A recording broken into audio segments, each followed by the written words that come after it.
Welcome back to the Off Topic Podcast, episode 2. So, we're talking about the good times and the hard times and everything about it, including the family wage. According to the OxfordReference.com, family wage is a wage that is sufficient to support a family, including a dependent spouse and children. The family wage was a traditional bargaining objective of male-dominated trade unions and found expression before the introduction of equal pay legislation and separate and higher rates of pay for male employees. So technically what it was to give the male a dominant role by making enough to support a family that includes a wife and children. They're called Dependents.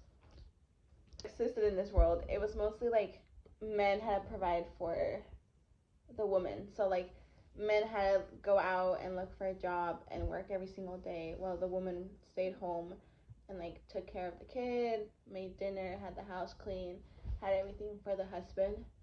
It's like those TV shows like that have like those like stereotypes of like the guy coming home is like, honey, I'm home, and the wife's like, oh, food's ready, and I did all this all day. But the husband doesn't see it that way. Like the husband just thinks she's staying home and wasting time.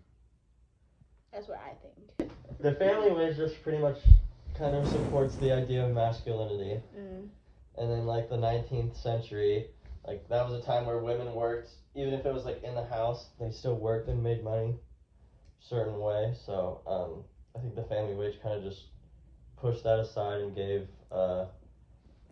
men in general a more dominant role and made them feel like more in power because they were able to finally make enough money to sustain a family and pay for everybody. Maybe not power, but maybe made them feel like they were able to provide. Yeah. Like not like power in the bad way, but like power in the good, like, oh, I'm the husband and I'm providing for my family and my wife. Yeah, I guess make them feel like they're like fulfilling like the roles. Because like I know like before it was kind of a thing where like the goal was to not have anybody else work besides you. And so I guess that kind of helped towards making men feel that way. Even nowadays though, even though like women work and like now it's like a divided household where like the wife can put in like an income as well, the man at the end of the day feels like, well, I'm the man, so like I have to be able to provide, you know, for my wife or my family, even though the wife is working as well and providing that extra income. The man I feel like it's a man instinct, you know, to be like, well, I'm supposed to be the one providing. Yeah. And I feel like, going off of that, I feel like there's still families out there that like their goal is for the man to work and the wife is just a stay-at-home mom. Or like just a stay-at-home wife that kind of keeps the house nice and just relaxed, doesn't have to do anything. I at least know for like my cousins and my aunt and uncle in Arizona, that's kind of how they are right now. Is the wife just stays at home and doesn't really do anything and just kind of make sure everything's like good for when he comes back. And then he goes out and works. Not that he has to do like an insane job, he just works as a dentist, but still kind of that idea. Yeah, well, I think it's seen more often now because like there's like certain girls I know that like, of course right now they're working because like they're going in school and like all that stuff, but like once they get married they have this idea that they just want to be like stay-at-home moms. Yeah. And they just want to be home providing for their family instead of out there working. So I feel like you see that more often now as well. Like we're going back in time. Is there anything interesting from the reading that you found?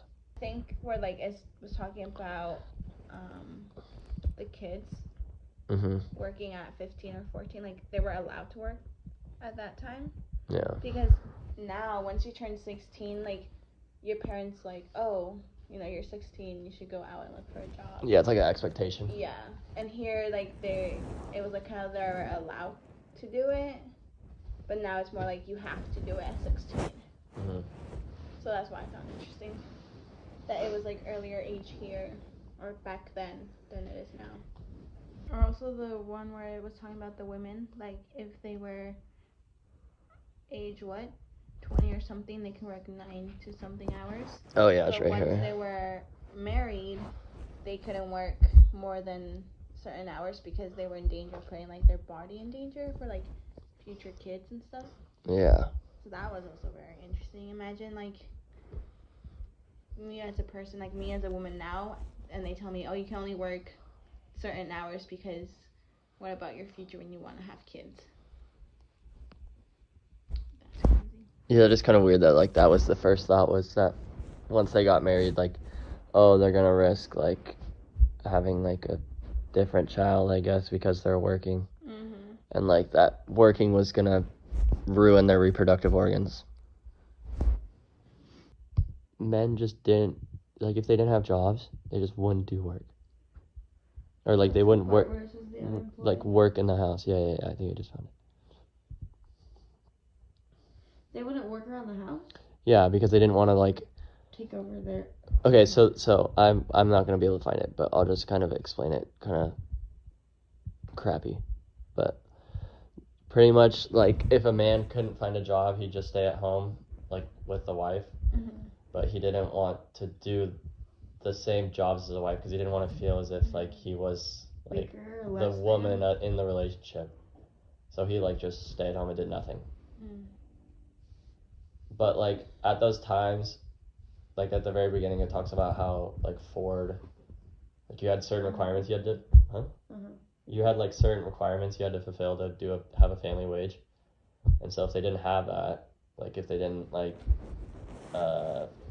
I guess supply their family good enough, I forgot exactly how I said it, but like supply his family good enough, or like be a good breadwinner and provider, he wouldn't be able to make that, which meant that he pretty much wouldn't be able to work.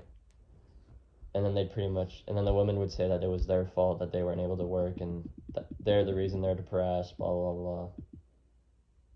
I thought that part was pretty interesting because it's just like the men they either worked or they stayed home and did absolutely nothing because they didn't want to feel lesser in any way.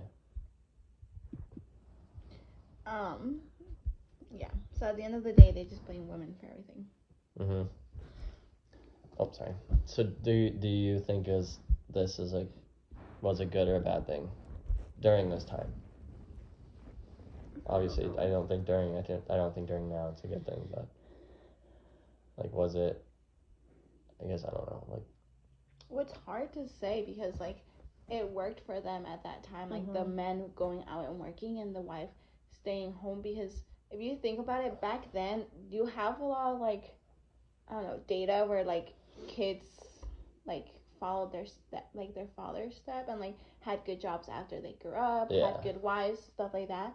So like the family living was good, like it was a positive outcome because they had like that like role model of like working and that role model of like being at home and taking care of the family.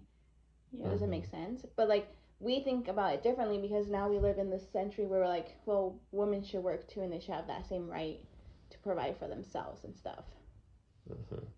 Next time. I'm ready for Christmas. Me too. You have to keep that in. Yeah. Thanks for tuning in to the Off Topic podcast. We'll catch you in the next one. Right. Ciao. Ciao.